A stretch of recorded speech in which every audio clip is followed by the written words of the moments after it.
During a Millionaire's party, a boy with cerebral palsy tried to warn about a real danger. Ignored by the elite, it was a poor girl who deciphered its silent cry. The truth, once revealed, shocked everyone. Before listening to this incredible story, don't forget to subscribe to the channel for more exciting tales. The gardens of the Allianz mansion gleamed under the summer sun. Sophisticated floral arrangements, impeccable linen tablecloths, and sparkling crystals on tables set across the lawn heralded yet another of the parties that made the capital's high society yearn for an invitation. Marco Allianz, a real estate businessman, watched with satisfaction the nearly 100 guests circulating through the space, while his wife Chiara, his second after a discreet divorce, smiled with studied perfection, like the impeccable hostess she had learned to be. In a shady corner of the garden, partially hidden by an arrangement of rare orchids, sat Raphael, Marco's 6-year-old son with his first wife, Olivia. Seated in his adapted wheelchair, the boy seemed restless. His dark eyes darted frantically, fixed on the pool, while his arms made involuntary movements. When he managed to make a few louder sounds, one of the nannies quickly approached, adjusting the blanket over his knees. "Everything's fine, Raphael. Everything's fine," he whispered mechanically while checking his watch. His shift would end in less than an hour. Chiara observed the scene from afar and approached with measured steps, always maintaining the polite smile she wore as armor. "Is there a problem?" he asked the nanny without actually looking at his stepson. "The boy is a little restless today. Maybe it's the noise, the people." Chiara nodded, glancing quickly at Raphael. "He's just having a bit of a sensitive episode." "Leave him alone," she commented, lowering her voice. "But if he continues like this, take him inside. We don't want to disturb the guests." The nanny nodded, while Chiara returned to her post as hostess. To her, Raphael was what she called in particular an elegant shame, something that had to be kept clean, well-dressed, quiet, and preferably out of sight. In her social circle, she often referred to her stepson with studied phrases. "He's an angel. He lives in his own little world." On the other side of the garden, a girl of about 14 watched everything attentively. Helena, the gardener Victor's daughter, shouldn't have been there. Her father was working on maintaining the arrangements during the event, and she had received express orders to remain at the back of the property. But the teenager, thin and with dark hair always tied in a simple braid, had taken advantage of the employee's distraction to approach. Her goal was simple: to get some of the elaborate canapes that were left on the trays before they were thrown away. Helena had strategically positioned herself behind a marble sculpture when she noticed something strange. The boy in the wheelchair seemed increasingly agitated. Unlike the adults around her, Helena didn't look away. There was something about that agitation that didn't seem random. The boy was pointing, or trying to point, insistently toward the pool, making increasingly loud sounds. Intrigued, Helena left her hiding place and, remaining in the shadows so as not to be noticed, approached the pool area. Her heart nearly stopped when she saw a small child, perhaps 2 years old, had escaped parental supervision and was on the edge, leaning dangerously over the water. In a moment of paralyzing horror, Helena saw the child slip and fall into the pool with a muffled thud, drowned out by the ambient noise of the party. "Help! There's a child in the pool," Helena shouted, abandoning any pretense of discretion. Panic set in instantly. A man in a suit dove into the water without hesitation, while other guests rushed to the edge. A woman, who Helena later discovered was a doctor, began first aid procedures as soon as the child was pulled out. Long, tense minutes followed until the little girl began to cry, the most welcome sound anyone could have wished to hear at that moment. When the situation stabilized and the child was taken inside the house with her parents, Helena found herself surrounded by questioning stares. After all, who was this unknown girl who had alerted everyone? "Do you work here?" Chiara asked in an icy voice, examining the teenager's simple clothes. "She's Victor's daughter." "The gardener," someone answered before Helena could speak. Marco Allianz approached, accompanied by Olivia, who had recently arrived at the party to see her son. "How did you know there was a child in the pool?" Marco asked, staring intently at the girl. "We were all here and nobody noticed." Helena hesitated, looking in Raphael's direction, who now seemed calmer, as if a great weight had been lifted from his shoulders. "Actually, I saw that Raphael was trying to warn everyone, Helena replied, feeling the weight of their incredulous stares.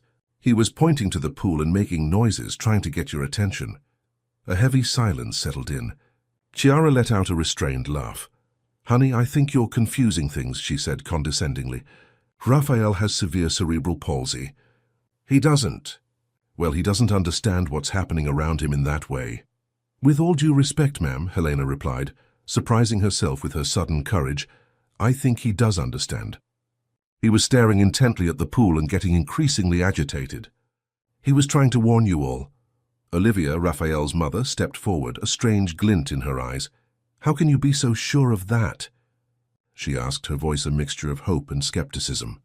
Because, Helena replied simply, he stopped trying to scream the exact moment I started running towards the pool. Marco and Olivia exchanged a meaningful look, while Chiara maintained her polite smile, now visibly tense. I think we need to talk about this more, Marco said finally. Please meet us in the main house office in half an hour. As the guests slowly resumed their conversations and the music started playing again, Helena remained where she was, watching Raphael from a distance.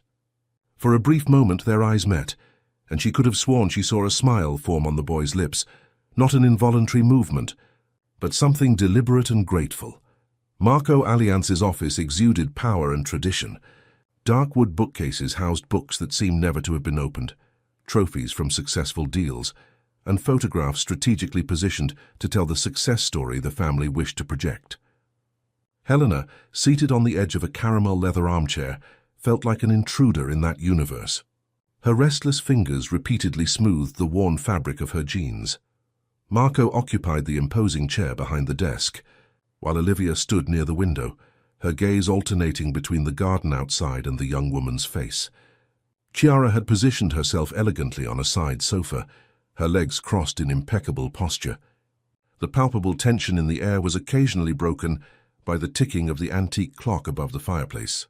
So, Marco began, leaning forward, can you believe my son was trying to warn you about the child in the pool? Helena nodded, maintaining a steady gaze despite her nervousness. Yes, sir. He was trying to communicate something urgent. I'm sure of it. And how exactly did you interpret that? Chiara asked, her tone a mixture of curiosity and skepticism. As far as I know, you've never had significant contact with Raphael before. Not directly, Helena admitted. But I always observe him when I'm here with my father. She hesitated, searching for the right words. He observes everything attentively. His eyes follow people, and today the way he tried to move in his chair, how his eyes repeatedly fixed on the pool. It wasn't random. Olivia approached, her face betraying conflicting emotions. The doctors have always told us that Raphael has severe cognitive limitations, that he lives, as Chiara often says, in his own world. With all due respect, Helena replied, gathering her courage, I think he is very much present in this world. He just can't communicate in the way we expect. A silence hung over the room. Marco exchanged glances with Olivia, a silent communication that Helena couldn't decipher. Chiara maintained a polite smile, but her fingers drummed discreetly on the arm of the sofa, revealing her impatience. What do you usually do when you're not? Watching my son? Marco finally asked. I study in the morning at the neighborhood public school and help my father in the afternoon. Sometimes I babysit for families in the neighborhood on weekends, Helena replied, not understanding the change of subject. Marco stood up and walked to the window. I have a proposition for you, he said after a few moments of reflection. I'd like to hire you as Raphael's companion during the afternoons this summer. Not a nanny or nurse. We have professionals for that. But someone who can try to communicate with him in the way you seem capable of. Helena's eyes widened in surprise at the offer. Me? But I have no training for that. Perhaps that's exactly why, Olivia interjected, a new glimmer of hope in her eyes. Perhaps it's because you see him as a person, not as a diagnosis. Chiara stood up gracefully, but her smile didn't reach her eyes. Marco, don't you think this decision is a bit hasty? The girl isn't qualified, and entrusting our Raphael to someone without adequate training. She won't replace the nurse, Marco clarified. She'll just be a different kind of company for him. A new approach. Turning to Helena, he added, we'll pay well, of course, And if it doesn't work out, there's no commitment to continue. Helena thought of her father, of the financial difficulties they faced, of the overdue bills she had seen on the table in the small cabin where they lived at the back of the property. Money would make a difference, but there was something more, something in Raphael's gaze that had touched her deeply. "I accept," he replied firmly. "When do I start?" "Tomorrow," Marco replied. "At 1 o'clock in the afternoon. Anna, the nurse, will be there to supervise, but we want you to try to establish some kind of communication with Raphael, in whatever way you think is best." Upon leaving the office, Helena found her father in the garden, gathering the last decorations from the party that had ended abruptly after the incident. Victor listened to the proposal with a mixture of pride and concern. "Are you sure about that, daughter? These high society circles, they're not for people like us. They live in a different world." "I'm sure, father," Helena replied, observing the illuminated mansion against the darkening sky. "Besides, it's not about them. It's about Raphael." The next morning, Helena woke up early, nervous about her first day. She chose her best clothes, still too simple for the standards of the mansion, and braided her hair with extra care. She spent the morning restless, unable to concentrate on her usual tasks. Promptly at 1 o'clock in the afternoon, she presented herself at the service entrance of the mansion. The housekeeper, who had always treated her with distant cordiality, led her to Raphael's room on the second floor, a space that looked more like a hospital environment than a child's room. Walls in neutral tones, functional and aseptic furniture, medical equipment discreetly positioned. The only concession to childhood was a small teddy bear on the perfectly made bed. Raphael was sitting in his chair by the window, with Anna, the nurse, arranging medications on a nearby tray. The older woman gave Helena an evaluating and clearly disapproving look. "This is the boy's new companion," the housekeeper announced before leaving. "From Raphael," Helena corrected automatically. "I'm Raphael's companion." Anna raised her eyebrows. Dr. Luca Muller, the neurologist, left specific instructions regarding the patient's routine. "We shouldn't create unrealistic expectations about his condition or ability to interact." Helena approached the wheelchair, crouching down to Raphael's eye level. "Hi, Raphael, my name is Helena. I'm Victor's daughter, the gardener. I'll be spending my afternoons with you from today onwards. Is that all right with you?" The boy's eyes, which had been wandering around the room, fixed on hers. Something in his face seemed to light up, as if an internal switch had been flipped. "He can't answer questions," Anna informed her in a monotone voice, checking her wristwatch. "Time for his medication. After that, he usually stays in bed for a few hours." "Could he stay in the chair a little longer?" Helena asked. "I'd like to read something to him." Anna hesitated, clearly uncomfortable with the change in routine. 15 minutes, she finally conceded. No more than that. When the nurse left to fetch water, Helena took out a book she had brought in her worn backpack, a story about a misunderstood girl who discovers she has special powers. Sitting next to Raphael, she began to read aloud, modulating her voice to bring the characters to life. To her surprise, Raphael remained completely focused. His eyes never left her face, and occasionally his lips moved as if trying to smile. When she got to a particularly funny part of the story, Helena could have sworn she heard a muffled sound, something that resembled a suppressed laugh. "You liked that part, didn't you?" she asked, smiling at him. Raphael's eyes gleamed, and his head made an almost imperceptible movement, as if trying to nod. At that moment, an idea popped into Helena's mind. Taking a notepad and a pen from her backpack, she drew a horizontal line. "Raphael, let's try something. This line means yes. If you agree with something I say, look at this line. Can you do so that?" She held up the paper, and after a few seconds, Raphael's eyes were clearly fixed on the line drawn. Helena's heart raced. Then she drew a dot on the paper. "And this dot means no. If you disagree with something, look at the dot, understand?" Again, Raphael's eyes moved, this time to the yes line. "Do you like this story I'm reading?" Helena asked, feeling a lump in her throat. Raphael's eyes returned to the yes line. You tried to warn about the child in the pool yesterday?" An even more decisive move towards the yes line. Helena felt tears welling up in her eyes, but she held them back. She knew with absolute certainty that she was witnessing something extraordinary. Raphael was there, present, understanding everything, trapped in a body that wouldn't obey but with a perfectly alert mind. "We're going to talk a lot from now on," she whispered, gently holding the boy's hand. "I promise."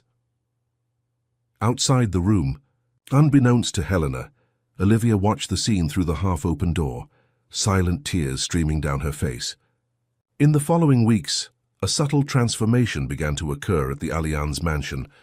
The communication system between Helena and Raphael evolved rapidly. What had started with a simple line for yes and a dot for no soon expanded. Helena created sequences of symbols that represented "I'm tired," "I need something," and dozens of other basic messages. Olivia began attending the daily sessions, initially observing in silence, with a cautious hope that gradually turned to awe and, finally, to determination. Marco, though more reserved, began making frequent visits to his son's room in the afternoons, often cancelling important meetings to witness the small but significant advances. "I want a board with pictures," Olivia declared one afternoon after watching Raphael communicate using the rudimentary system Helena had created. "Something more elaborate, with more communication options." 2 days later, an expert in alternative communication arrived at the mansion with a colourful board divided into sections: basic needs, feelings, people, activities. Helena helped Raphael familiarize himself with the new system, and within a few days, he was already able to express complex desires and thoughts, choosing sequences of images with his eyes. "It was always there inside," Helena commented to Olivia. One afternoon, as they watched Raphael selecting images to communicate that he wanted to listen to music, "He just needed the tools to make himself understood." Olivia nodded, her eyes welling up with tears. "All these years, we thought he didn't understand," the doctors said. "The doctors followed protocols," Helena interrupted gently, "but each person is unique. Raphael is unique." The news of the progress achieved was not received with the same enthusiasm by everyone. Anna, the nurse, remained rigidly attached to the established routines, demonstrating non-verbal skepticism at each new skill demonstrated by Raphael. Chiara, for her part, observed the events with a polite smile that masked her growing unease. "Don't you see what's happening?" she whispered to Marco one night when they were alone in the room. "That girl is projecting answers onto him. This isn't science, it's neediness. She sees what she wants to see, and Olivia is so desperate for hope that she's buying into this fantasy." Marco ran a hand over his tired face.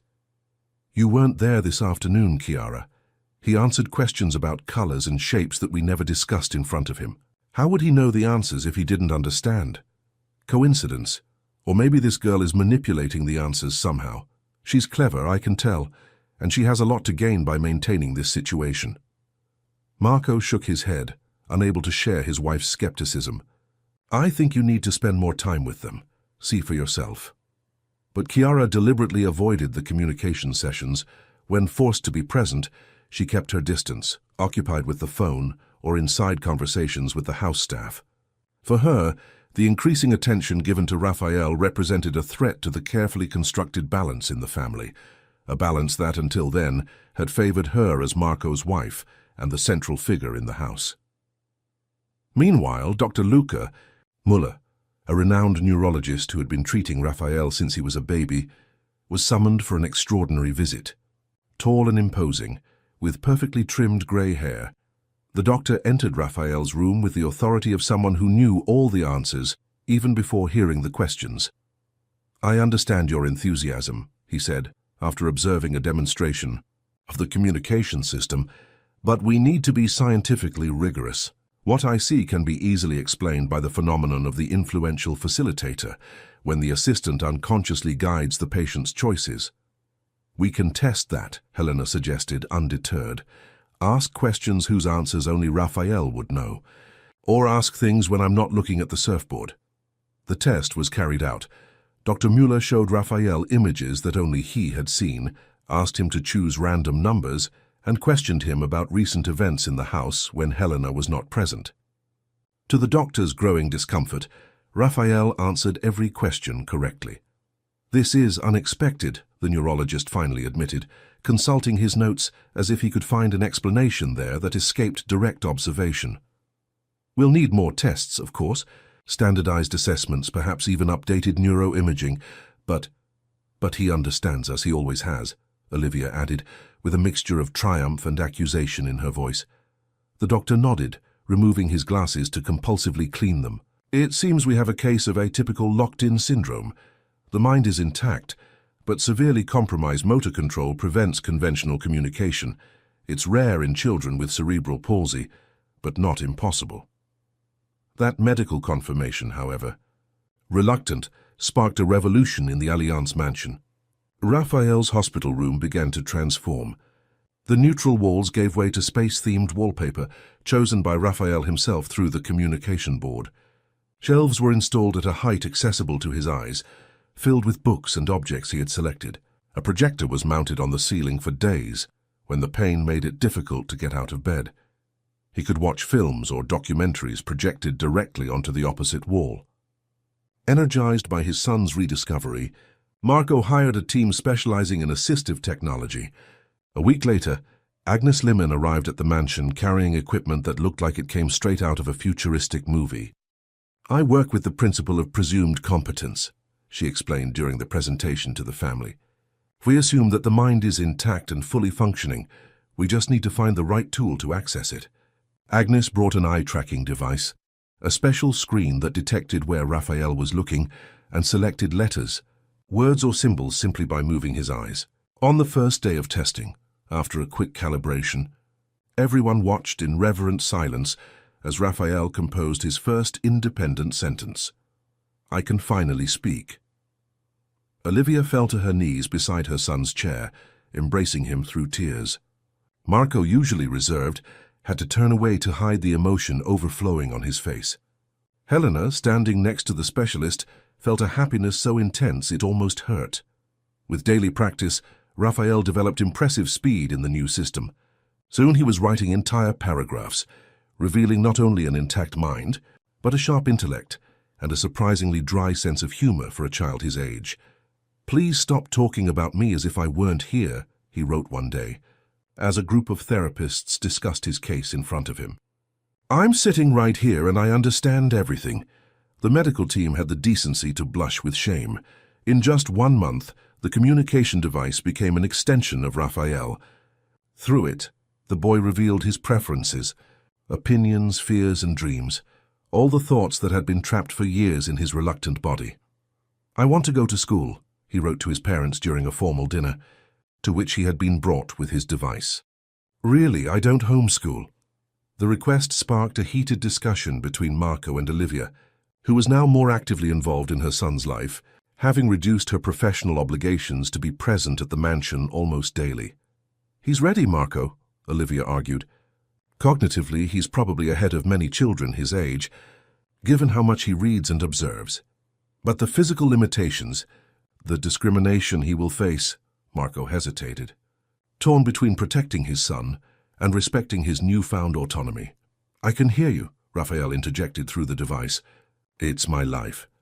Helena, who was accompanying Raphael during the meal, smiled discreetly, proud of the assertiveness he demonstrated.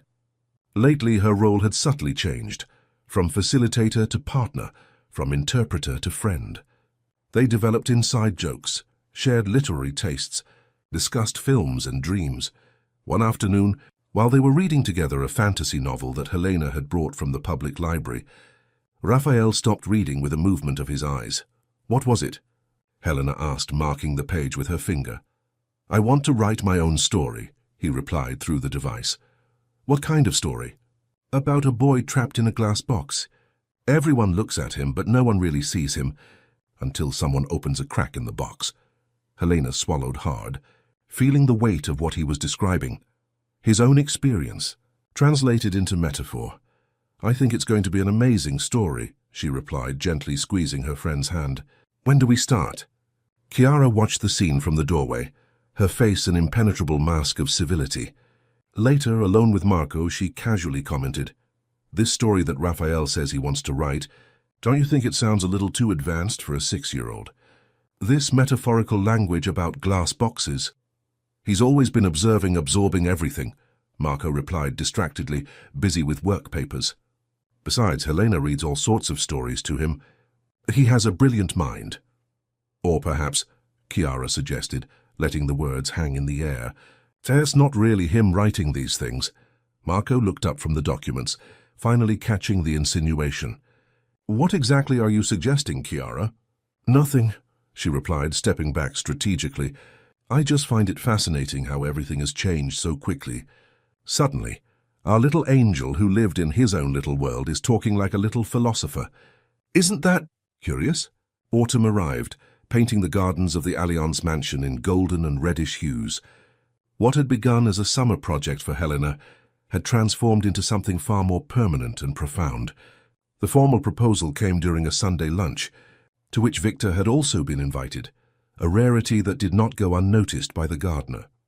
"We would like to formalize Helena's presence in Raphael's life," Marco announced. As dessert was served on the terrace, a full scholarship at the San Francisco Academy in the morning, and, in the afternoon, paid work as a communication facilitator with Raphael, under Agnes's supervision. Victor exchanged glances with his daughter, feeling the weight of the offer. The San Francisco Academy was one of the most prestigious schools in the capital, inaccessible to families like theirs. "That's very generous, sir," he replied cautiously. "But Helena would have to leave her friends, her current school." "Dad, I want to," Raphael interrupted through the device, his synthesized voice echoing on the terrace. "Helena, help me, I'll help her too."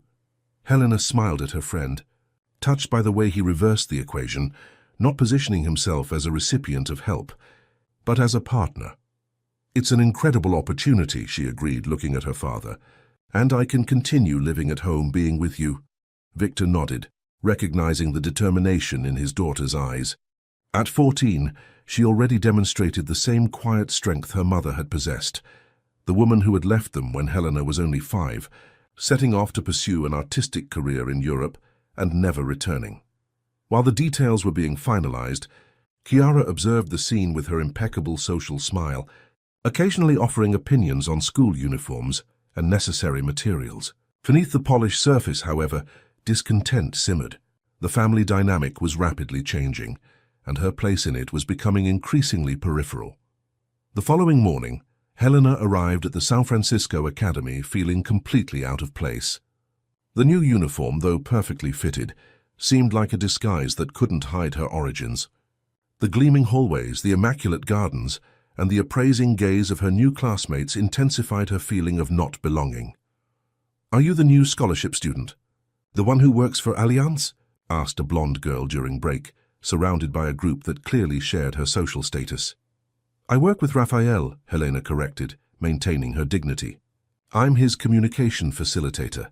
"Ah, the boy in the wheelchair," another student commented, his tone a mixture of curiosity and condescension. "They say he's like a genius trapped in a body that doesn't work." "Is that true?" Helena felt her blood boil. Raphael is a complete person, not just someone to gossip about in the hallways. The firm response surprised the group, who walked away murmuring. Only one girl remained, offering a shy smile. "I'm Viola," she introduced herself. "I'm also on scholarship. My mother is a housekeeper at the Ollins house." A silent alliance was formed at that moment, the solidarity of those who lived on the margins of the privileged world they frequented.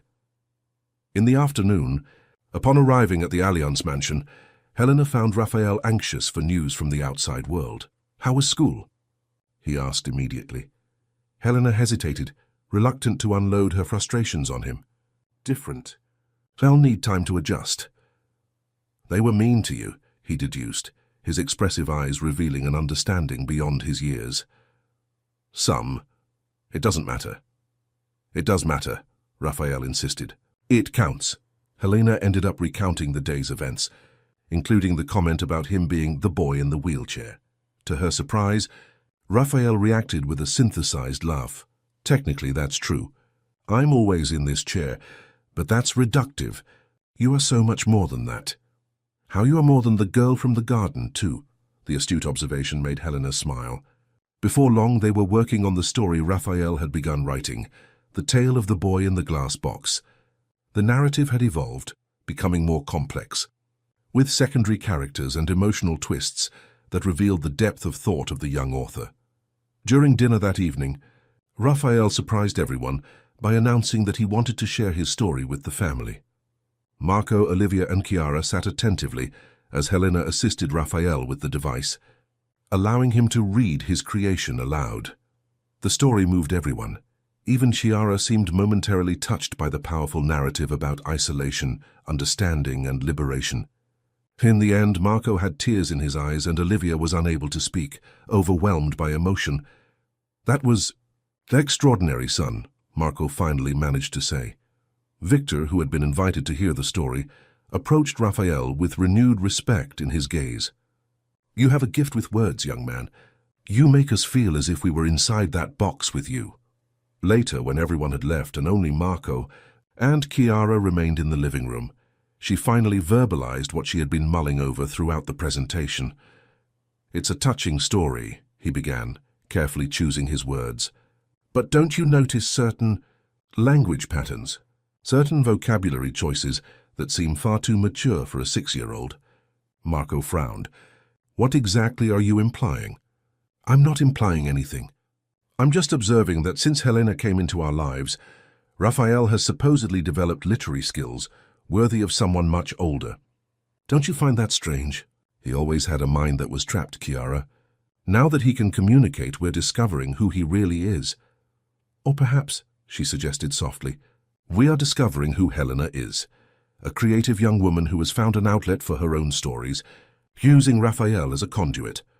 Marco slammed his glass of whiskey down on the table more forcefully than necessary. "This is absurd. Agnes oversaw the independent tests. Raphael answers questions when Helena isn't even in the room. Sure, simple answers. But these elaborate stories, these philosophical reflections, don't you think it's too convenient for the narrative everyone wants to believe?" Marco didn't answer, but a slight crease of doubt appeared on his forehead, exactly what Chiara had hoped to plant. The following morning, Helena arrived at the mansion earlier than usual. She had had a restless night, disturbed by nightmares in which she lost herself in the endless corridors of the San Francisco Academy, while whispering voices accused her of being an imposter. As she entered through the garden, she noticed Victor conversing in a low voice with another employee, a man she recognized as the administrator of Marco's properties. Her father looked tense, his shoulders hunched in a way she knew well. It was his posture when facing problems. Seeing her, Victor forced a smile that didn't reach his tired eyes. "Everything all right, Dad?" Helena asked, approaching him. "Everything's fine, daughter, just work issues." He glanced at the manager, who nodded briefly before walking away. Helena wanted to insist, but her father's look indicated that this was not the right moment. With latent concern, she went to the mansion, finding Raphael in his room, already positioned in front of the communication device. "You look different today," he remarked as soon as she entered. Helena smiled, still impressed by her friend's perspicacity.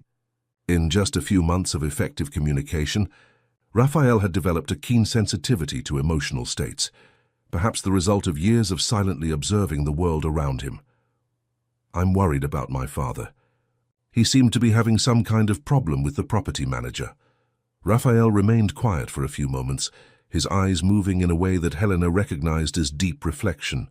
Finally, he began to write. "I need to tell you something. I overheard a conversation between Chiara and the administrator. She wanted to fire her father and bring her nephew in." Helena felt her blood run cold. "When was this?" "Before you started here, when you saved a child in the pool. And what happened? Why wasn't my father fired?" "My father intervened. He said the gardener would stay." Helena processed the information, several pieces falling into place in her mind. The insinuations from her classmates at school about her father, almost losing his job before the miracle, Chiara's initial resistance to hiring her. Victor's worried look that morning. "Why didn't you tell me before?" "I was afraid that he would think I was only here because of that." "So what? Because you saw me when no one else did." "So they kept your father." Helena felt tears welling in her eyes. a confusing mix of gratitude, indignation, and doubt taking hold of her. Are you telling me they only kept my father employed because of what happened to you? As charity? No, my father values good work, but Chiara wanted changes, more control. The sound of footsteps in the hallway interrupted the conversation. Chiara appeared in the doorway, elegant as always in a grey silk ensemble that accentuated her slender figure. Her sharp eyes detected the tension in the room. Is everything all right here? He asked with feigned casualness. Yes, ma'am, Helena replied, quickly wiping away a stubborn tear. We were just discussing the next chapter in Raphael's story. Chiara entered the room, her expensive perfume filling the air. She glanced at the screen of her device, where the previous conversation had been deleted. That's great. I hope it's as impressive as what we heard last night. His soft tone carried a subtext that Helena noticed. Marco was so proud. He thinks Raphael could be the next great Brazilian writer. At such a young age, imagine. His eyes fixed on Helena with unsettling intensity. It's fascinating how certain abilities flourish when they find the right catalyst. Isn't it, Helena? The insinuation was clear. Chiara suspected that Helena was the true author of the stories attributed to Raphael. The silent accusation hung in the air, heavy and suffocating. Raphael has a lot to say, Helena replied firmly. He just needed someone to listen to him. Of course, Chiara agreed, with a smile that didn't reach her calculating eyes. We all need someone who will truly listen to us.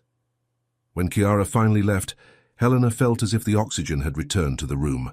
She looked at Raphael, whose eyes conveyed an understanding beyond his years. She doesn't believe it, he wrote. She never believed it. It doesn't matter, Helena replied, trying to sound more confident than she felt. What matters is that you know the truth. I know the truth. Your parents are starting to know it too. Raphael nodded in his subtle way, an almost imperceptible movement, but one that Helena had learned to recognize. Then he began to write again, his intense eyes focused on the screen. We need to prove it to everyone. A week after Raphael's revelation about Victor's near dismissal, Helena was still grappling with conflicting feelings. Her mornings at the San Francisco Academy had become exercises in silent resistance. Although Viola offered sincere friendship, most of her classmates alternated between polite indifference and veiled hostility. I heard you live in a little house at the back of the Allianz property, commented Theo, one of the richest boys in school during a lab class. It must be convenient to always be around to help Raphael with his miraculous stories. Helena remained focused on the chemistry experiment, determined not to fuel any provocations. But Theo didn't give up. They say his father almost fired your father before you became the family's savior. Perfect timing, right? The pipette in Helena's hand trembled slightly. How did he know that? Who else knew? My father's work has never been in question, she finally replied, keeping her voice low. He's the best gardener in the region. The Allianz gardens are renowned because of him. Theo laughed, a calculated sound meant to attract attention. Of course. And you're just an ordinary girl who happened to discover that a mute boy was a genius trapped in a broken body. What an inspiring story. Anger boiled in Helena's stomach, but before she could respond, the teacher approached to check on the experiment's progress. At the end of class, Viola caught up with her in the hallway. Don't pay any attention to Theo, she advised, adjusting the heavy backpack on her shoulder. He's jealous because his uncle was passed over for the position of administrator of the Allianz properties. It's all politics with these families. Helena stopped abruptly. His uncle? Chiara's nephew, who was going to replace my father, is Theo's uncle?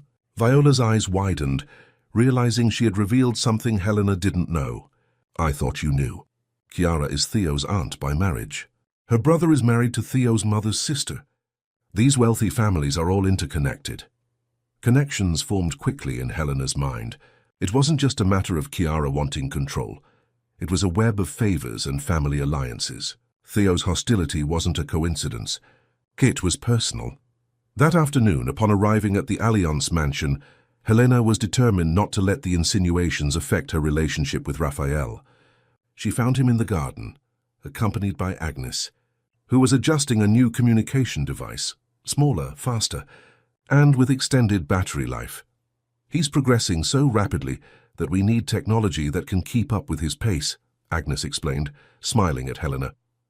This model allows Raphael to type at almost the speed of a regular typist. Raphael demonstrated the new equipment, his eyes moving with impressive precision between the virtual letters. Helena is sad today. Not sad, she corrected, forcing a smile. Just thoughtful. Little liar. The response provoked genuine laughter, momentarily relieving the tension Helena was carrying. Agnes said goodbye, leaving the two friends alone under the pleasant shade of an ancient fig tree. Tell me what happened, Raphael insisted when the specialist was out of sight. Helena hesitated, but eventually recounted Theo's insinuations and the revelation about her kinship with Chiara. As she spoke, her pent-up emotions overflowed. The pressure at school, the doubts about her place in the Allianz family's life, the fear that it was all just a transaction of convenience. Sometimes I wonder if they only keep me here because I'm useful to you, and if they keep my father because I'm useful to you. Raphael's eyes shone with unusual intensity. What if it is? What if in the beginning it was just that? The frankness of the response surprised Helena. People start relationships out of self-interest all the time, he continued. But then it changes. It becomes something else. What else has turned out for us? Helena asked, genuinely curious about his perspective. True friendship. Partnership. A pause, her eyes moving with restrained emotion. You are my best friend, my only friend.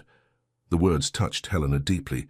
Regardless of how it had all begun, the bond they had formed was real and meaningful.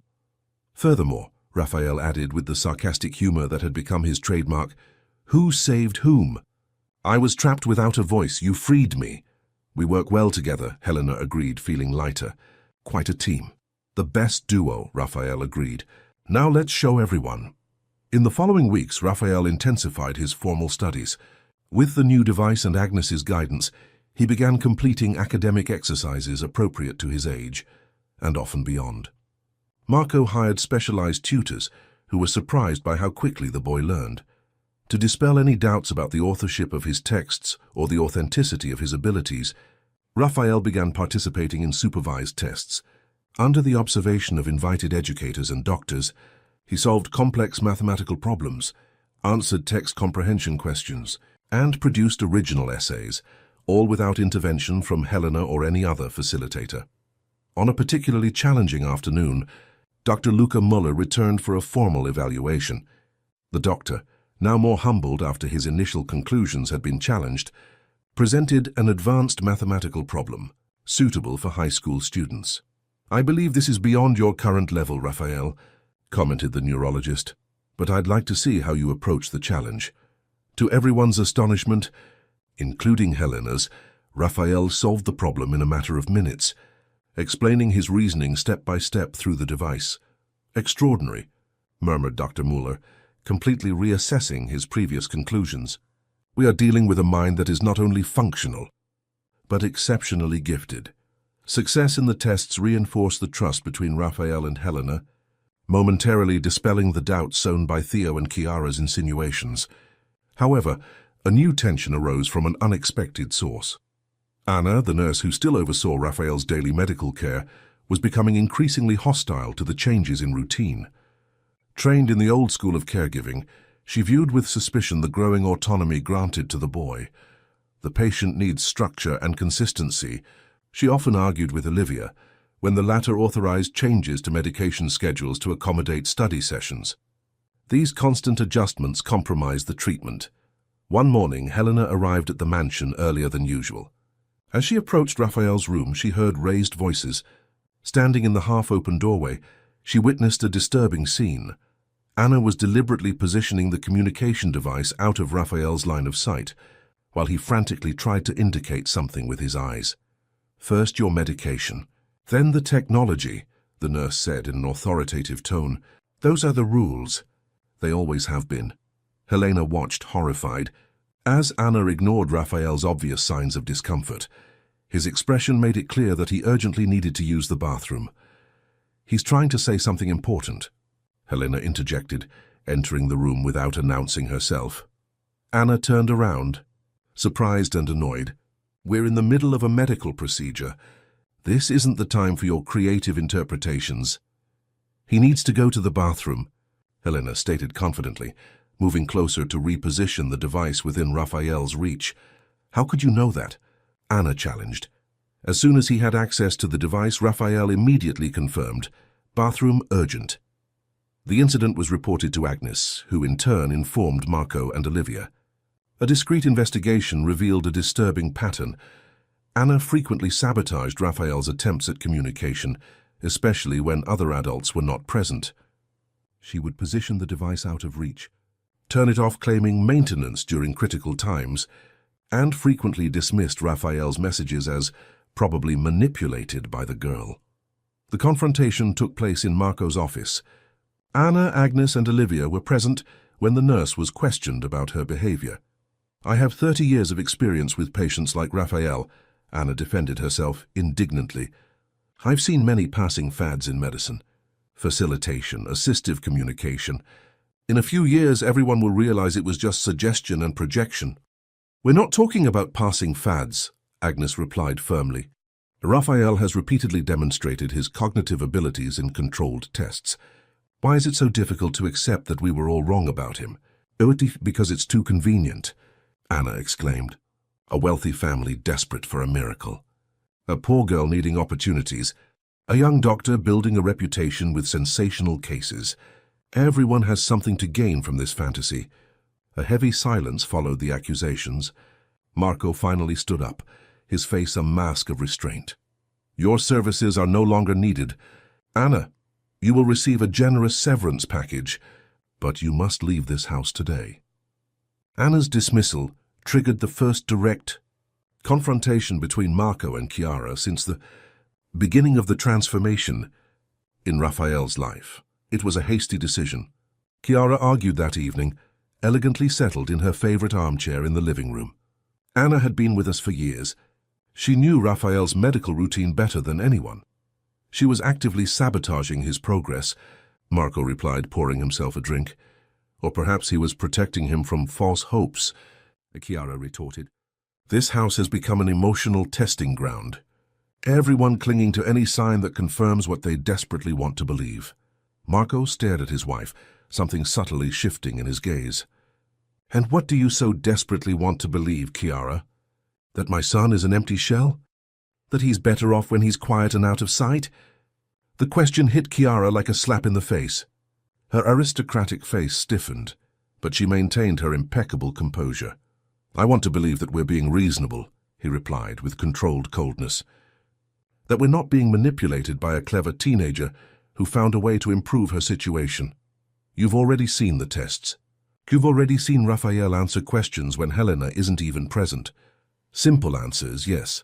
Not those elaborate stories, those philosophical reflections that magically appear when she's around. Marco shook his head, tired of his wife's persistent skepticism. Raphael is finally finding his voice, Chiara. Why is that so threatening to you? The question remained unanswered, hanging in the air between them like a growing chasm. That same night, while tension lingered in the main house, Helena found Raphael restless, unable to fall asleep despite the late hour. The new nurse, hired on an emergency basis, had retired for a brief rest in the adjacent room. What's bothering you? Helena asked, sitting down next to the bed where Raphael was positioned. What if I'm fake? The unexpected question caught Helena off guard. What do you mean, fake? Now what if Anna is right?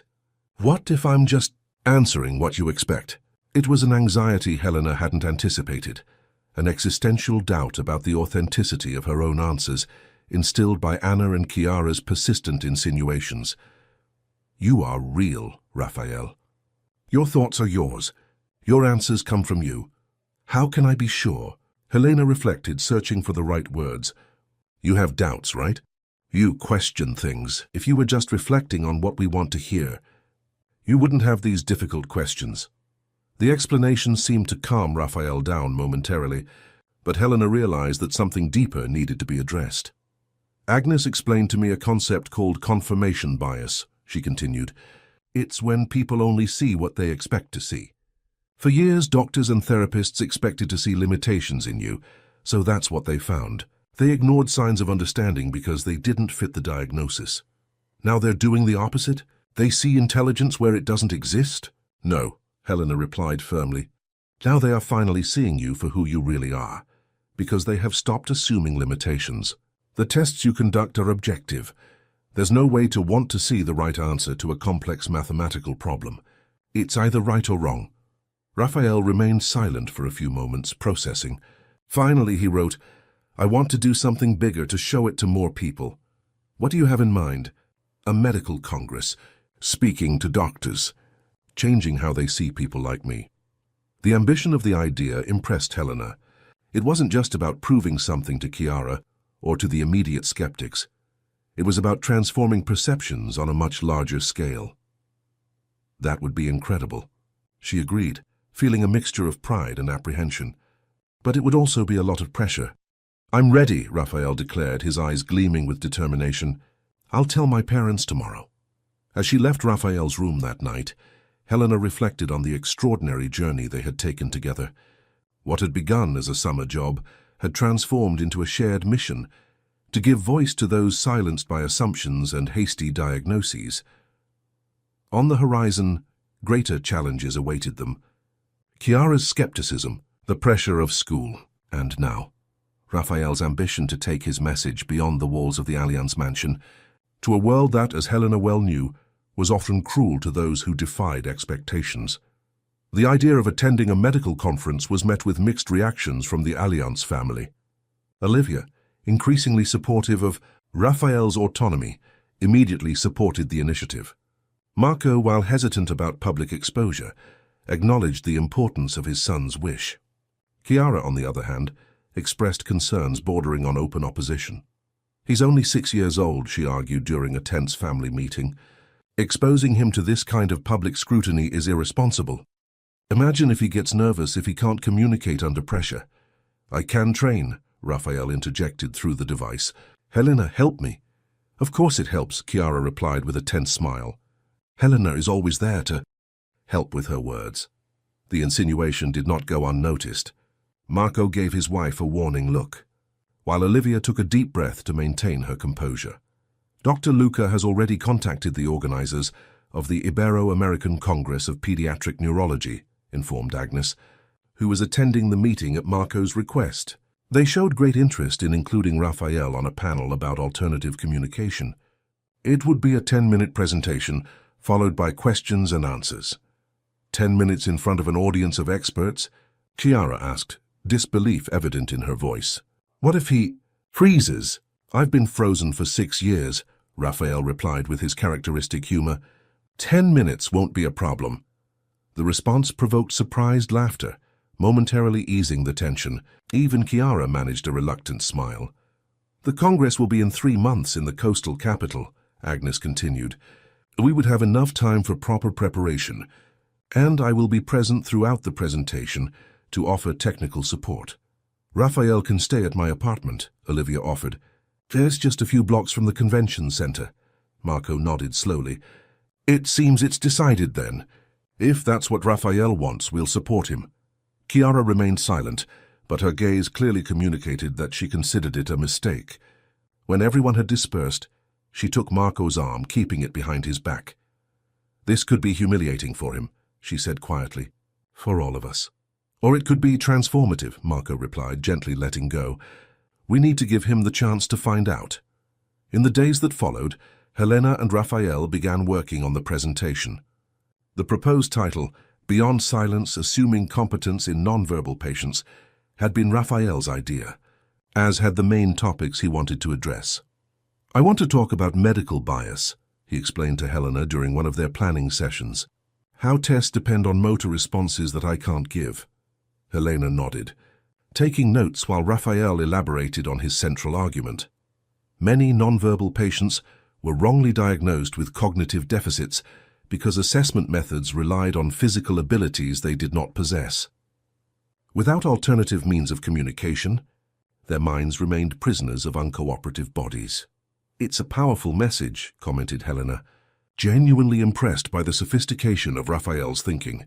You are challenging years of established medical practice. I'm not the first, but I need to add my voice.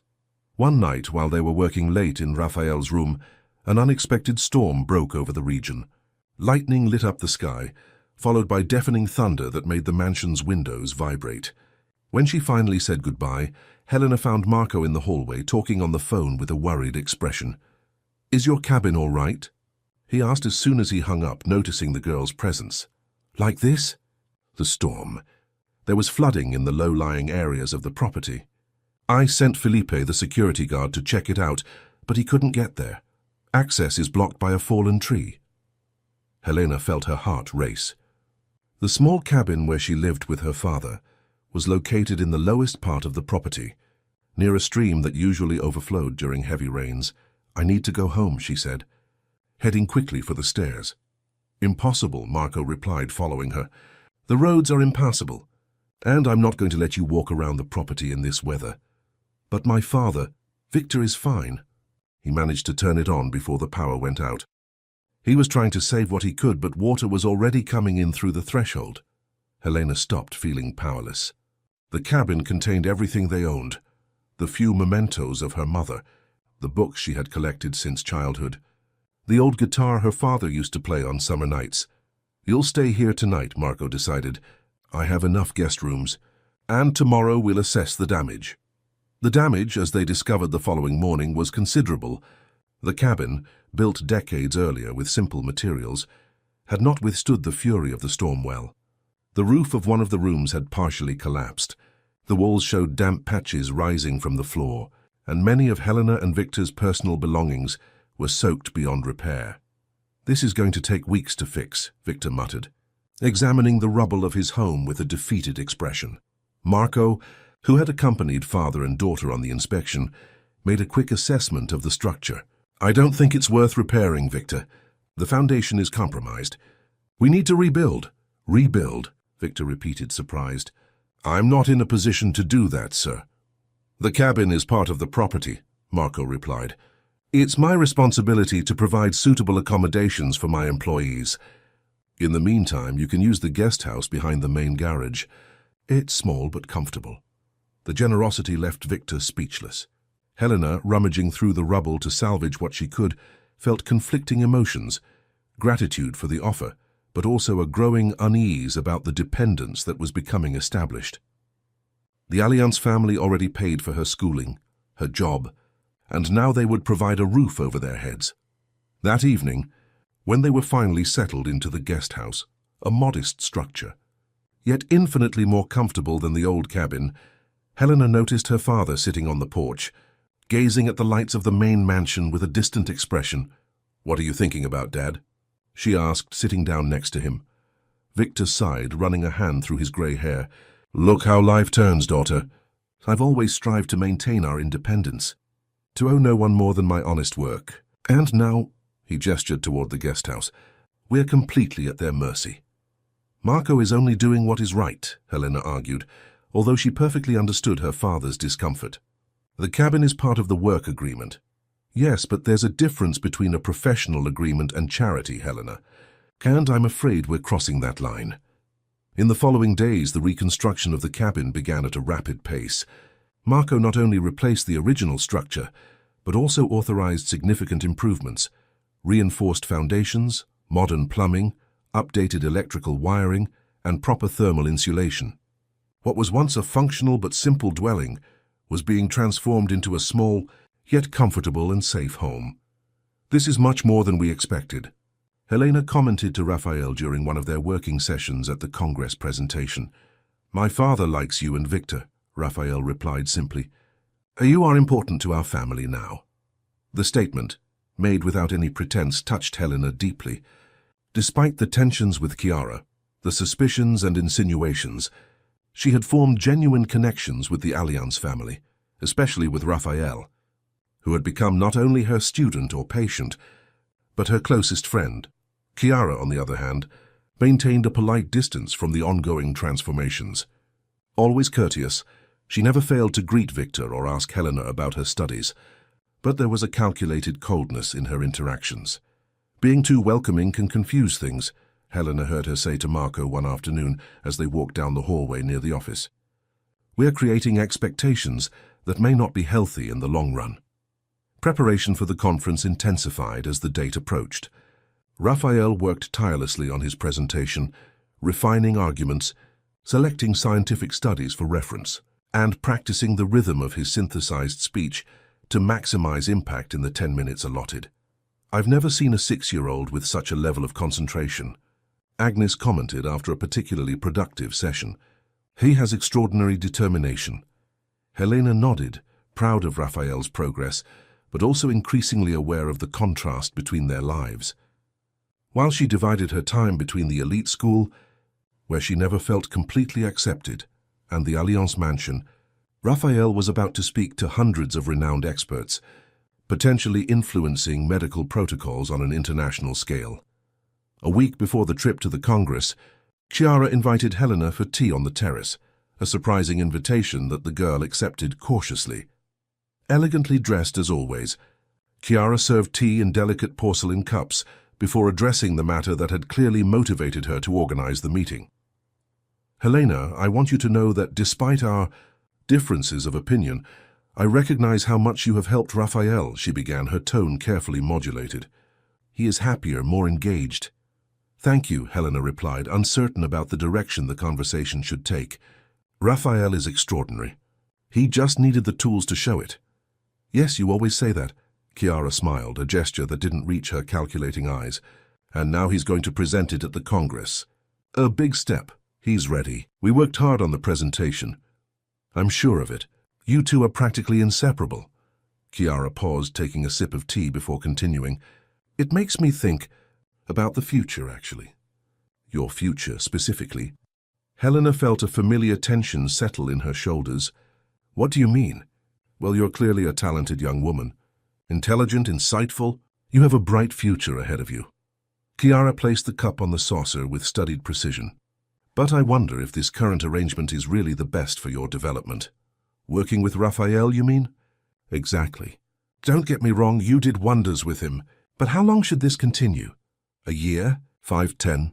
At some point, you'll need to go your own way. Build your own life." Helena frowned, realizing the underlying strategy. "I don't see my work with Raphael as an impediment to my future." "On the contrary." Of course, Chiara agreed quickly. "It's just that different opportunities may arise. Opportunities that you might not be considering because you're so involved here." "What kind of opportunities?" Chiara leaned forward slightly, lowering her voice as if sharing a valuable confidence. "For example, there was an interesting position at my brother's company in the countryside. He manages a network of private schools and recently mentioned that they are looking for young talent for a development program. With proper recommendations, I'm sure your father could get an excellent position there as well. Something more. Administrative, not gardening." The purpose of the conversation became crystal clear. Chiara was offering to get rid of them, Helena and Victor, with a package attractive enough not to look like an expulsion. "It's very kind of you to think of us," Helena replied, keeping her voice steady despite her growing indignation.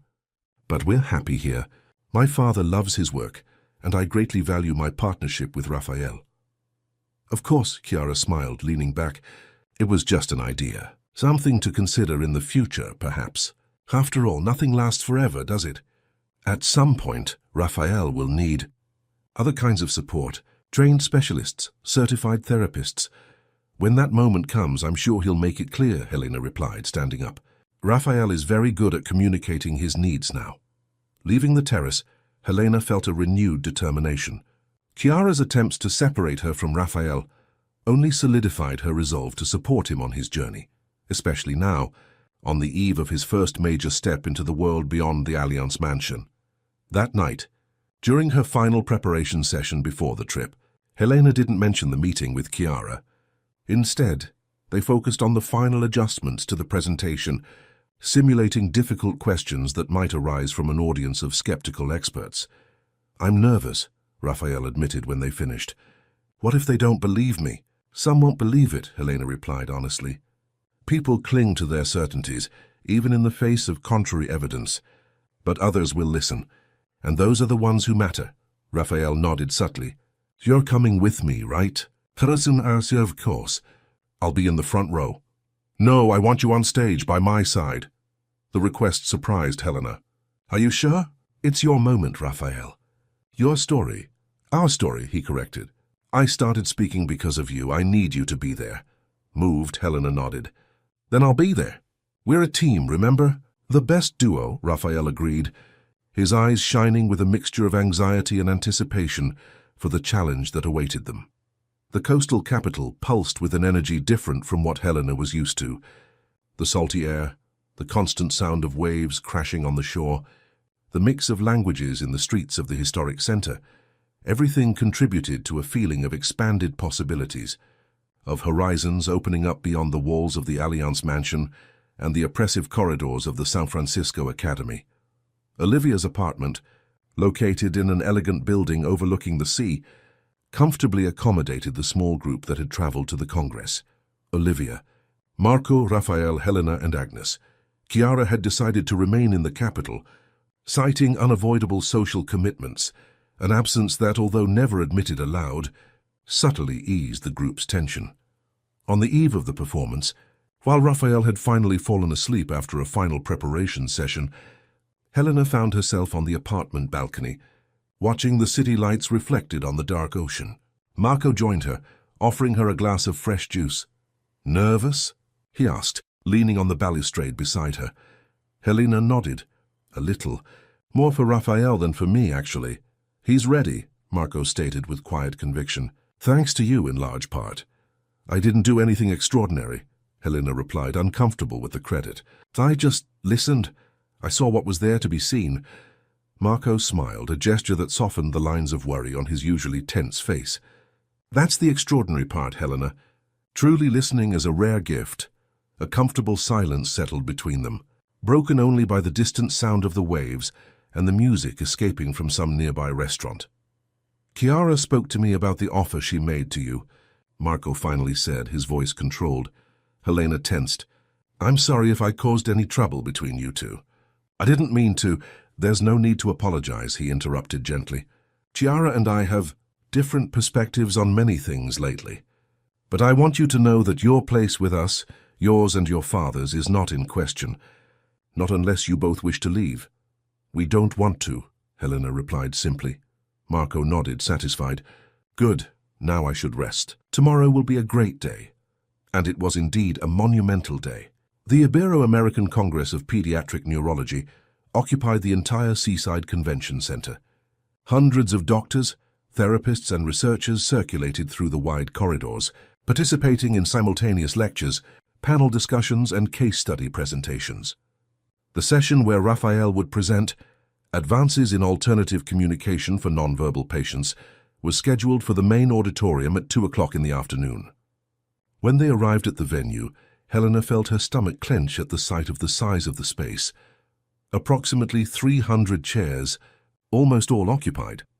Raphael, positioned in his adapted wheelchair with the communication device attached to the special support, displayed an outward calmness that contrasted with the nervousness he had confessed to Helena during the preparations. "How are you feeling?" she asked, crouching down to be at his eye level. "Ready," he replied through the device. "Let's change some minds today." The panel moderator, an internationally renowned Argentinian neurologist, briefly introduced each participant. When it was Raphael's turn, his introduction was noticeably more detailed. Clearly, the presence of a 6-year-old speaker had generated considerable curiosity among the experts. And finally, we have a truly extraordinary presentation.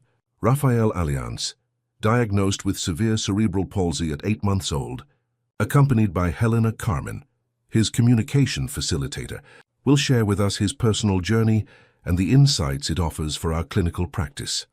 A murmur ran through the auditorium as Raphael was positioned at the center of the stage, with Helena discreetly beside him. Some faces in the audience displayed obvious skepticism, others genuine curiosity. "Good afternoon, everyone," began the synthesized voice from the device operated by Raphael's precise eye movements. "My name is Raphael Allianz.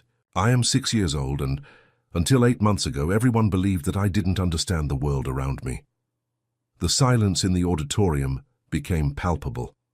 The clarity of the message, the carefully planned structure of the presentation, none of it matched the expectations many had of such a young child, much less a child with severe disabilities. In the following 10 minutes, Raphael presented his personal story and the broader medical implications of his experience. He explained how conventional intelligence and comprehension tests systematically fail with patients who have significant motor limitations. He described the frustration of understanding everything but being unable to communicate that understanding. And he proposed a fundamental principle: competence should be presumed, not discarded, when assessment tools are inadequate. "How many more like me are trapped in bodies that don't obey?" he questioned in conclusion.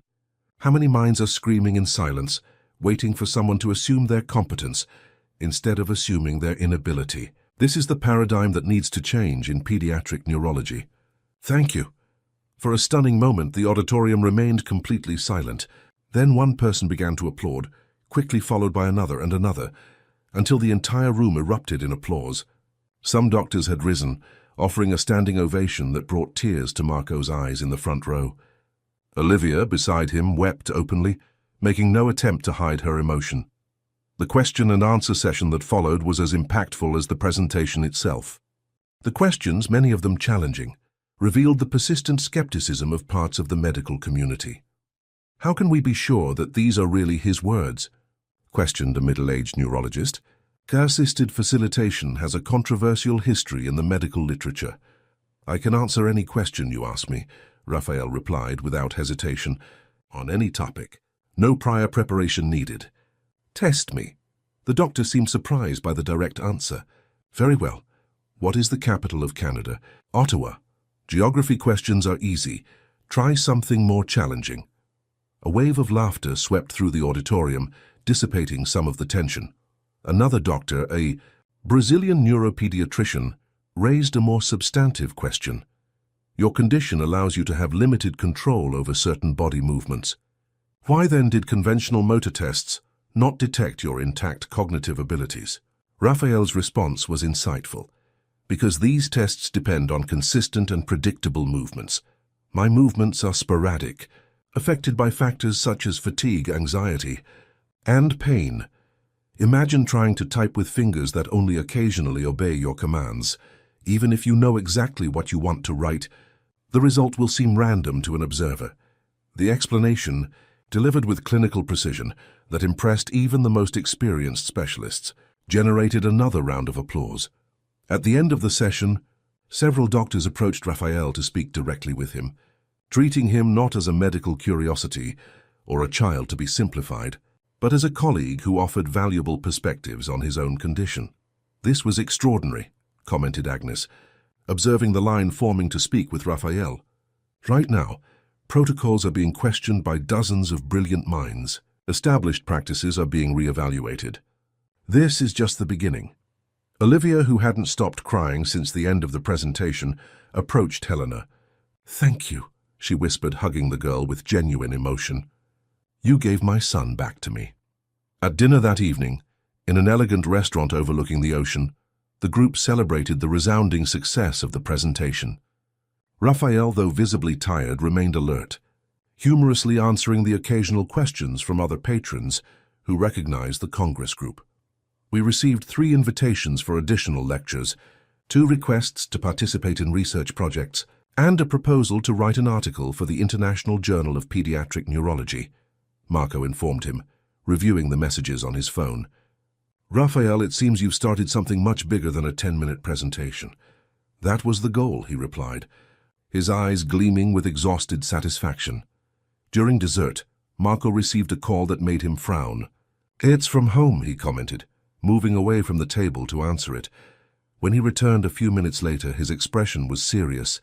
"There's been a problem with the cabin's reconstruction," he informed her, looking at Helena and then at Olivia. Apparently, during the final inspection, they discovered serious structural problems in the site, not just in the building, but in the soil itself. "Felipe says it will be necessary to completely rethink the project."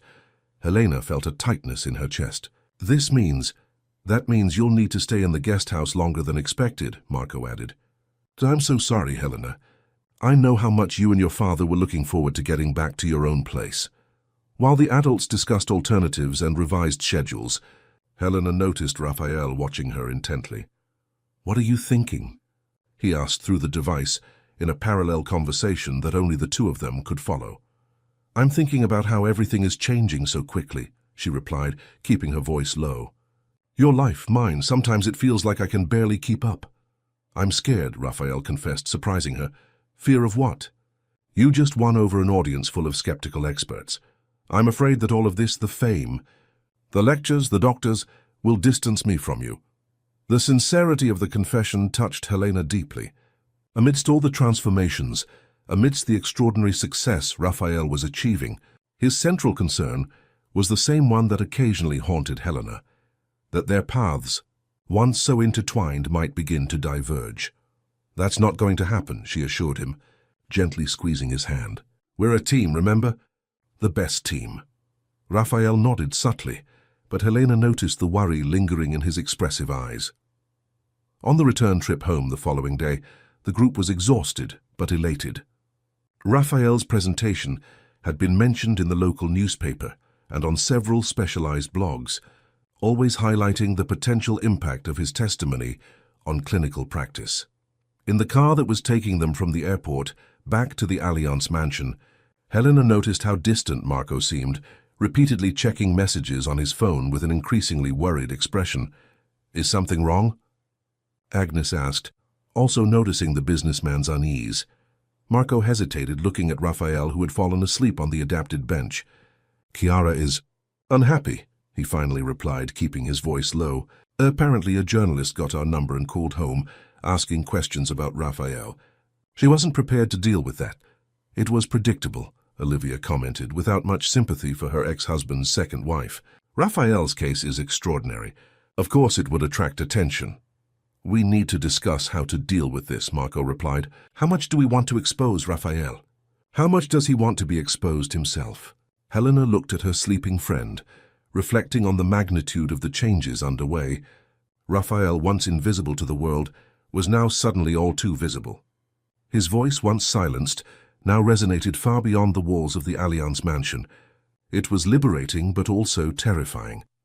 Upon arriving at the mansion, they were greeted by Chiara, impeccable as always in a navy blue dress that contrasted with her fair skin. Her polite smile didn't reach her cold eyes, which assessed the group with a mixture of restrained irritation and resignation. "Welcome back," she greeted, formally kissing Marco's cheek. "I see the Congress was a resounding success. We've been receiving constant calls, doctors, journalists, television producers. It seems our little Raphael is the new medical sensation." The slightly sardonic tone didn't go unnoticed by anyone, but everyone chose to ignore it, too exhausted for a confrontation. "We can discuss this tomorrow," Marco replied, helping the team unload their luggage. "Now we all need to rest."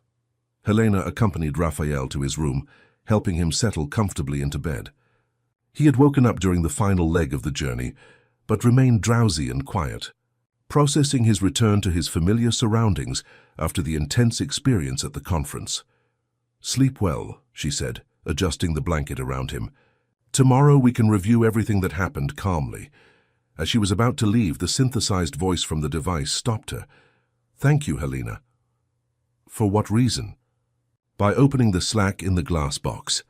The reference to the story Raphael had written, the metaphor of the boy trapped in a transparent box, visible but inaccessible, until someone opened a crack, made Helena smile with restrained emotion. "You did the rest yourself," she replied. "You climbed out using only your own strength." "No, we climbed together." As she left the mansion that night, walking to the guest house where her father awaited her, Helena reflected on the extraordinary journey of the past few months. What had begun as a summer job had transformed into a shared mission, a partnership that defied diagnoses, assumptions, and social barriers. And as the lights of the Allianz mansion twinkled against the night sky, Helena sensed that they were only at the beginning of something much bigger, something that transcended the story of a boy and a girl from different worlds, united by the transformative power of truly listening. In the weeks following the Congress, the Allianz mansion transformed into a hub of frenetic activity. The phone rang constantly with interview requests, invitations to additional speaking engagements, and inquiries from desperate parents who saw in Raphael a beacon of hope for their own nonverbal children. Marco hired a press officer to filter the contacts, and manage the growing demand for access to the family.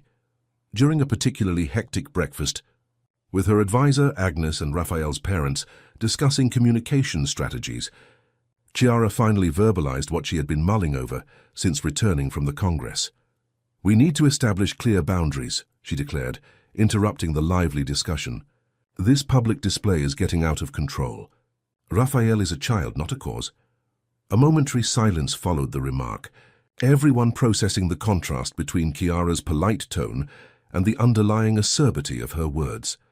"Raphael has a right to privacy, of course," Agnes cautiously agreed, "but he also expressed a desire to share his story to help others." "He's 6 years old," Chiara retorted. "He doesn't fully understand the implications of becoming a public figure." Marco intervened, his tone conciliatory. "Chiara has a valid point.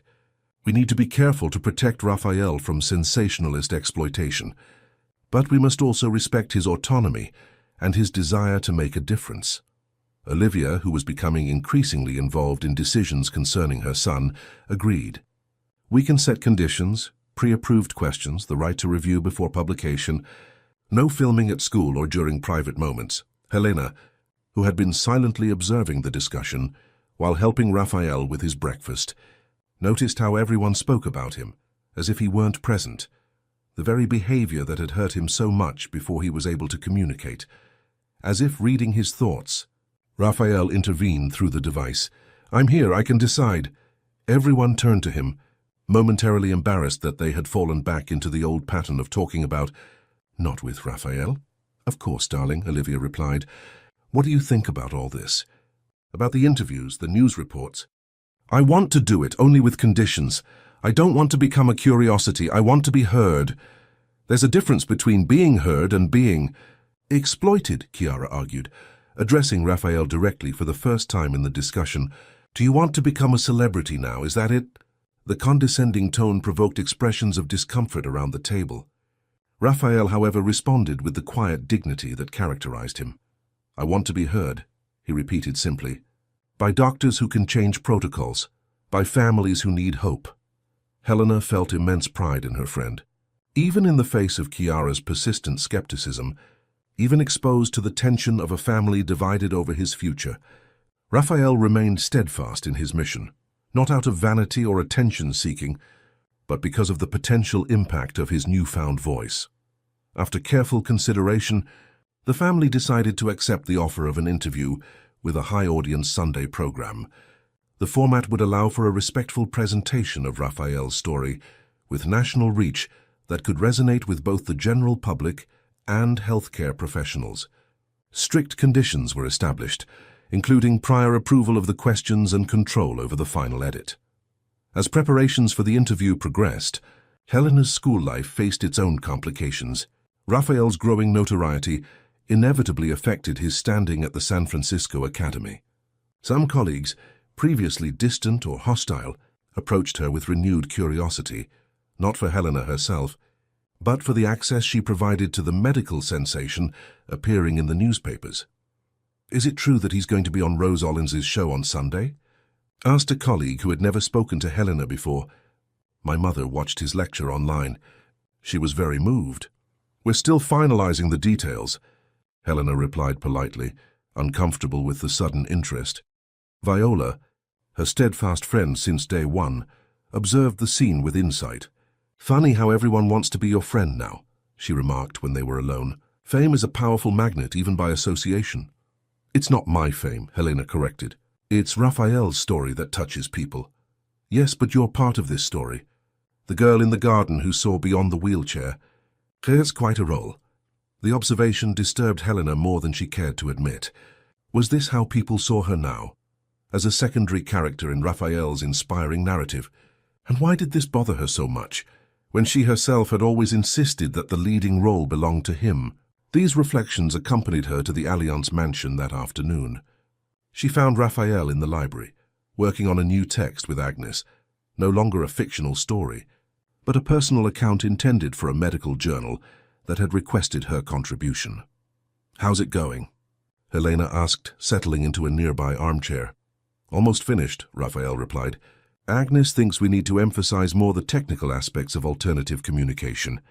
Agnes smiled. Raphael has a tendency to focus on emotional narratives. We need to balance that with concrete data to impress skeptical doctors. The perfect balance, Helena commented. Heart and brain. When Agnes left to answer a call, Raphael turned his full attention to Helena, his keen eyes immediately detecting that something was bothering her. You look different today.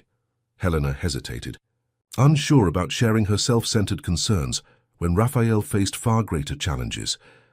But honesty had always been the foundation of their friendship. I'm wondering what my place is in all of this, she finally admitted. In the beginning, it was simple. I was her facilitator, her friend. Now you have doctors, specialists, journalists. Everyone wants a piece of your time, a piece of your story. Raphael considered the confession with the seriousness that characterized his reflections. After a few moments, he wrote, "Do you think I'm going to leave you behind?" "Not exactly," Helena replied. "It's more like, maybe you don't need me in the same way anymore. And that's good, it's progress. I'm just trying to figure out how I fit into this new scenario." "You are not a job, you are my friend," Raphael replied with straightforward simplicity. "My best friend." The words echoed what he had said before, but Helena perceived a profound truth in them. Their connection transcended practical functions or assigned roles. It wasn't about necessity, at least not only about that. It was about choice, trust, and mutual understanding. "Thank you," she said, feeling a lump in her throat. "Sometimes we need to hear the obvious, don't we?" "The most important truths are usually obvious." Raphael agreed with a peculiar wisdom that often surprised even the most experienced adults around him. The days leading up to the television interview were filled with an intensified routine. Between rehearsals for the camera, accumulated schoolwork, frequent visits to the kitchen to sample the Christmas cookies the team was beginning to prepare, and sessions of rereading their favorite fantasy books, Raphael and Helena strengthened the bond that had transformed their lives. The interview itself was a surprisingly positive experience. Rose Ollins, the renowned presenter known for her empathy and depth, created a respectful environment where Raphael could share his story without sensationalism. Helena, initially nervous about briefly appearing on camera, found comfort in her friend's calm presence. "What would you say to other families with nonverbal children?" Rose asked at the end of the interview. Raphael responded with measured precision. "Presume competence, always. Don't confuse inability to speak with inability to think. And never, ever give up on finding a way to communicate." The message, delivered with the straightforward eloquence that had become his trademark, brought tears to the eyes of the experienced presenter, an unscripted moment that perfectly captured the emotional impact of Raphael's journey. In the days following the national broadcast, the response was overwhelming. Hundreds of emails flooded the special address created by the press officer. Families from all over the country shared similar stories, asked desperate questions, sought guidance, and above all, expressed gratitude for the hope that Raphael represented. "We didn't imagine this scale of response," Marco commented during a family gathering, visibly moved as he reviewed some of the most touching messages. Raphael truly touched something deep in the collective consciousness. "It's an enormous responsibility," Olivia noted, equally moved. "These families are placing tremendous hopes in us." "In Raphael," Chiara corrected gently, her tone surprisingly devoid of its usual coldness. Something in the vulnerability evident in the letters seemed to have penetrated even her carefully constructed reserve. Raphael himself, exposed to a careful selection of the most constructive messages, took on the responsibility with impressive seriousness for his age. Together with Helena, he began to categorize recurring questions, research available resources in different regions, and develop standardized responses that could help as many families as possible. "This is bigger than us," he observed one afternoon while they were working in the library. "We need a more organized structure." "Like a website?" Helena suggested. "Or perhaps a foundation." "Exactly. A resource center. Information, guidance, support." The seed planted in that conversation soon blossomed into a concrete project. Marco, excited by his son's vision, mobilized his legal team to begin the process of establishing a foundation dedicated to promoting alternative communication for nonverbal people. Meanwhile, The reconstruction of Helena and Victor's cabin was finally completed, not on the original site, considered geologically unstable, but in an elevated area of the property, with a privileged view of the gardens that Victor tended so meticulously. The new structure, while maintaining the simplicity that the gardener valued, incorporated modern comforts that radically transformed their quality of life. "I never thought I'd have a place like this to call my own," Victor commented on the night they finally moved in, admiring the impeccable facilities, the thermal insulation that kept the environment pleasant, even on the coldest nights, and the small balcony where 2 rocking chairs invited contemplation of the sunset. "You deserve it." "Dad," Helena replied, hugging him from the side, "you always have." The newfound material stability, while welcome, brought with it unresolved questions about autonomy and dignity, themes that Victor and Helena frequently discussed in their nightly conversations. Genuine gratitude for the Allianz's generosity coexisted with a persistent desire for independence, for achievements earned through their own merit rather than the benevolence of privileged people. This ambiguity was paralleled by the transformations within the Allianz mansion itself. Chiara, once the unquestionable center of the family's social life, announced during a formal dinner that she would be spending 3 months visiting relatives abroad. "I need time to reflect on all of this," she explained with a studied elegance that masked more complex emotions. "The recent changes in our family life require considerable adjustments." The diplomatic explanation fooled no one. Raphael's growing public prominence, Olivia's strengthening presence in the mansion, Helena's increasingly deep integration into the family dynamic. All these factors displaced Chiara from her carefully cultivated position. Her departure was not just a trip, but a strategic retreat to reassess her place in a family that no longer matched the image she had so meticulously constructed. As Christmas approached, the first since the transformation in Raphael's life, the Allianz mansion acquired an atmosphere of genuine celebration that it had not experienced in a long time. For the first time, Raphael actively participated in the preparations, from selecting the ornaments for the tree to approving the festive menu, exercising preferences and opinions that for years had remained prisoners of his uncooperative body. On Christmas Eve, during the traditional dinner to which Victor and Helena were formally invited, Marco raised his glass in an emotional toast. "To transformations," he proposed, looking around the table where people sat who a year before had occupied completely separate worlds. "And to new voices that teach us to listen better."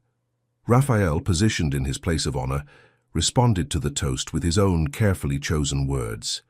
"To those who listen, to those who speak, and to those who keep trying, even when no one believes." Helena raised her glass, feeling the significant weight of the moment. A year earlier, she would have been hiding in the gardens, trying to get leftover food from a party she didn't belong at.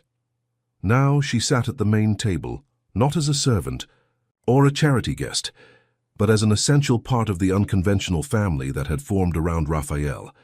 The next day, while the mansion was still asleep, Helena found Raphael already awake in his room, watching the sunrise through the panoramic window. "Merry Christmas," she greeted, placing a small, carefully wrapped package on the side table. "For me?" he asked, his eyes shining with anticipation. "It's something special," Helena explained, helping him unwrap the gift, a handcrafted book bound by hand with a simple yet elegant leather cover. "What is it?" "Open it," she smiled. The pages, carefully typed and printed, contained Raphael's original story, the tale of the boy in the glass box, now professionally edited and illustrated with subtle drawings that Helena had commissioned from a local artist. On the dedication page, a simple message. "For Raphael, who taught me that listening is the first step towards any transformation," from his friend, Helena. The boy's eyes welled up, an emotional reaction he rarely allowed himself to show. Using the device, he typed with slower movements than usual, as if choosing each word with special care. "The best gift, our story." "I thought it should exist in a permanent form," Helena explained. "One day, who knows, we might be able to publish it to inspire other people, but for now, it's just ours."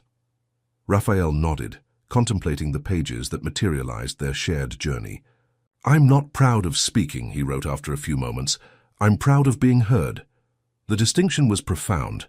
It wasn't about the mechanics of communication, but about the fundamental recognition of their humanity, of their legitimate presence in the world. And I'm not charity, Helena replied, perfectly understanding what he meant. I'm your partner, your friend. My best friend, Raphael confirmed, with the dry humor that had become his signature. As the house slowly awoke to the Christmas celebrations, the two remained together in comfortable silence, contemplating the extraordinary year that was ending and the challenges that still awaited them. The developing foundation. New medical conferences already scheduled, additional carefully selected interviews, a world that was gradually opening up to possibilities that had previously seemed unthinkable. It would not be an easy path. Skepticism would persist in some medical circles. The San Francisco Academy would continue to be an environment of ambiguous acceptance for Helena. Chiara's temporary absence would eventually end, bringing back unresolved tensions. The complex relationship between dependence and autonomy, between gratitude and dignity, would continue to be negotiated daily. But on that Christmas morning, watching the sun gradually illuminate the immaculate gardens of the Allianz mansion, Helena and Raphael shared a silent certainty. Together, they had rewritten a story that seemed destined for a single, sad ending. They weren't celebrating a miracle or a cure, concepts they both rejected, because of their implication that Raphael needed to be fixed to have value. Instead, they were celebrating a fundamental principle that now guided their shared mission.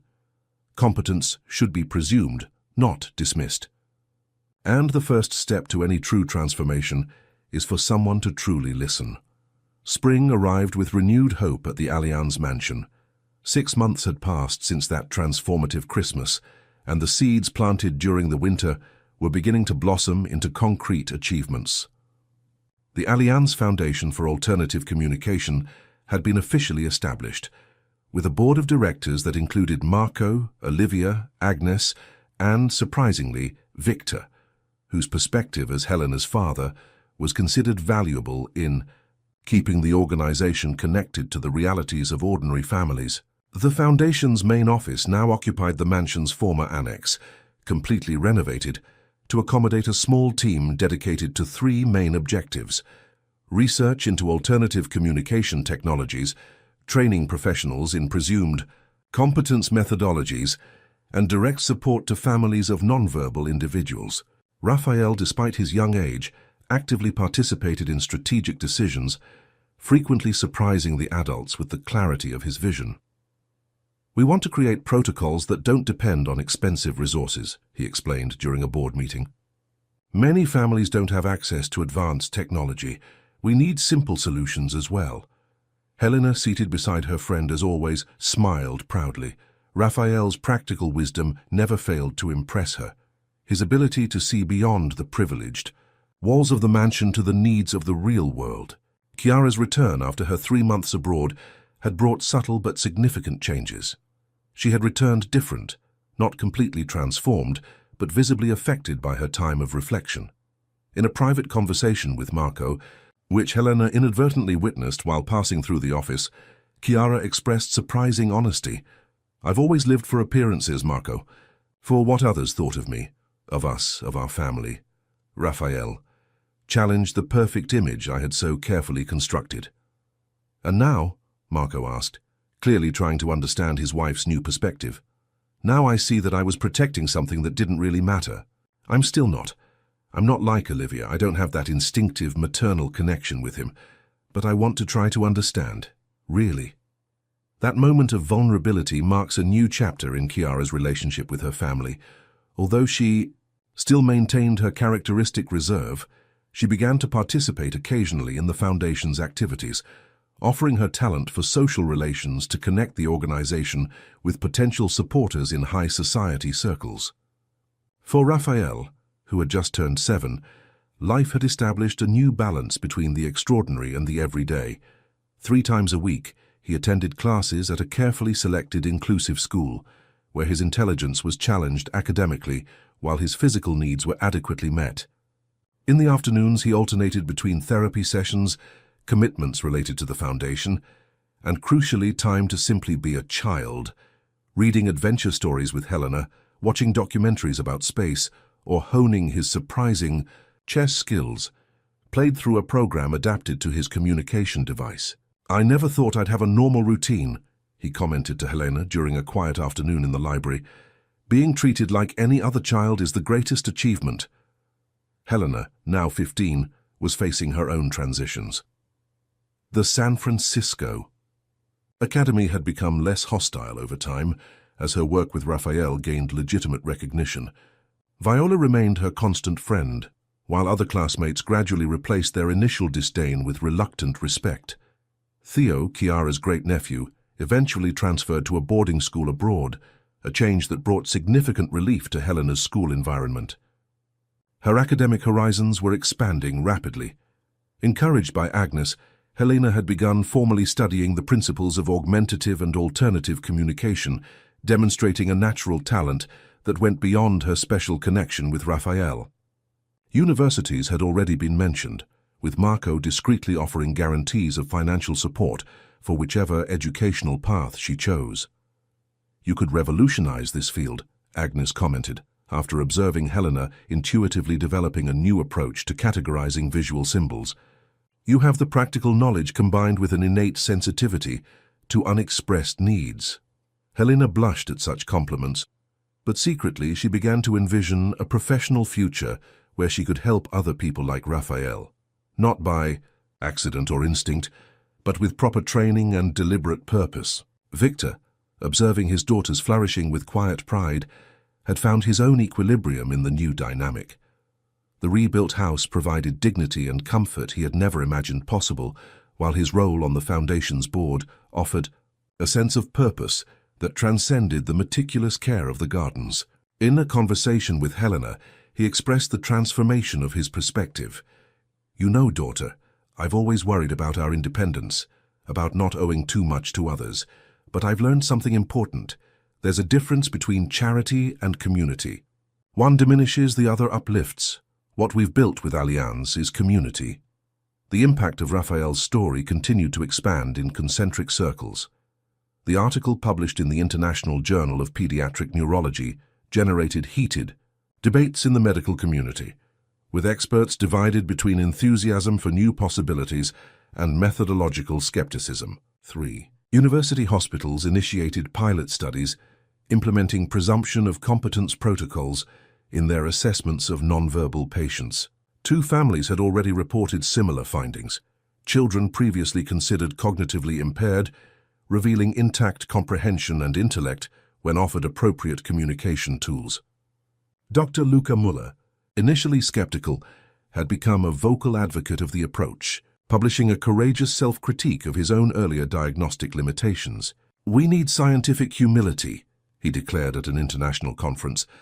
"The case of Raphael Allianz teaches us that when our assessment tools are inadequate, we should question the tools, not the mind we are trying to assess." On a particularly significant afternoon, as the first autumn leaves began to tinge the gardens of the Allianz mansion, Helena found Raphael contemplating the sky through the panoramic window of his room. She sat silently beside him, respecting his moment of reflection. "I've been thinking," he finally wrote, "about how it all started." "The child in the pool," Helena replied, vividly recalling the day that had changed their lives. "Yes, a terrible moment that changed everything for the better." Helena nodded, appreciating the complex irony of that truth. "Do you think we would have met anyway? At some other time, in some other way?" Raphael considered the question with characteristic seriousness. "I like to think so. Some connections seem inevitable." That idea of a predestined friendship, of a bond that transcended accidental circumstances, brought comfort to both of them. In a world that often devalued people like Raphael and marginalized people like Helena, they had created a space of mutual acceptance and shared growth that defied all expectations. "You know what impresses me most?" Helena asked, gazing at the distant mountains visible through the window. "How a true connection between 2 people can literally change the world." "Not the whole world," Raphael corrected with his characteristic humor. "Just some parts of it, for now." Helena laughed, recognizing both the modesty and the ambition contained in that answer. It was typical of Raphael, never satisfied with the status quo, always envisioning new possibilities, new horizons. In the Foundation's meeting room, maps marked locations where its protocols were being implemented. Still scattered points, concentrated mainly in urban centers with abundant resources. The next challenge, already in the planning stages, involved taking these approaches to remote communities, resource-poor regions, contexts where children like Raphael rarely received even a basic diagnosis, let alone opportunities for alternative communication. "It's just the beginning," Olivia frequently commented at the meetings, echoing the sentiment of everyone involved. For Helena and Raphael, that truth carried a double meaning, both for the mission they shared and for their individual journeys. Helena, on the cusp of adulthood with important choices on her immediate horizon. Raphael, still a child, but with a clarity of purpose that many adults would never achieve. Both irrevocably transformed by that crucial moment when one asked, "Why is no one listening?" And the other replied, without audible words but with unwavering determination, "I am here, I am present, I have something to say." And as the sun set over the meticulously manicured gardens of the Allianz mansion, casting long shadows across the lawn, where an elegant party had once been interrupted by a cry of alarm, Raphael and Helena contemplated the future with the special confidence reserved for those who have already overcome the impossible, not alone, but together as the unlikely pair that had become, in Raphael's words, the best pair either of them could imagine. End of story. Dear listeners, we hope Raphael and Helena's story has touched your hearts. To continue this exciting journey, we've prepared a special playlist with equally captivating narratives. Find it here by clicking on the left. If you enjoyed this story, don't forget to subscribe to our channel and like the video. Every day we bring you unique stories that explore the complexity of human life and the transformative power of connection. Share in the comments if you have witnessed or experienced a transformation similar to Raphael and Helena's. Your experience can inspire other listeners. Until the next story.